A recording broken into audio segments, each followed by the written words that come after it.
Hello, আজকে second ব্লাউজের কালেকশনটা নিয়ে তোমাদের কাছে চলে এসেছি। দেখতেই পাচ্ছ, ব্লাউজটা দেখো, পুরোটা দেখাই। এই যে ব্লাউজটা হচ্ছে নেটের ব্লাউজ, দেখতে পাচ্ছ।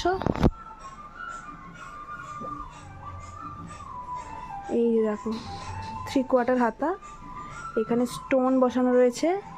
ব্লাউজটা নেট, এখানে নেট ইউজ করা রয়েছে। এই পোর্শনটা নেট, ঠিক আছে, বুঝতে পারছো, এই পোর্শনটা নেট। এইখানটায় কাপড় রয়েছে, এটা প্যাড ইউজ করা রয়েছে। ব্লাউজটা দেখো, গ্লিটারি কাজ রয়েছে, ঠিক আছে, গ্লিটারি কাজ রয়েছে। আর কাপড়টা হচ্ছে সিফনের কাপড়। এই যে 3/4 ব্লাউজ, দেখো গলার কাজটাতে এরকম কাজ রয়েছে, গোল গলা। এটা ব্লাউজটার ফ্রন্ট পোর্শন। আর ব্যাক পোর্শনটা তোমাদের দেখাই, দেখো। এই যে ব্যাকে পিঠে চেন ইউজ করা রয়েছে, ঠিক আছে, চেন ইউজ করা রয়েছে, প্যাড ইউজ করা হয়েছে ব্লাউজটায়। এই যে দেখো, ব্যাকটা পুরোটা গ্লিটারি কাজ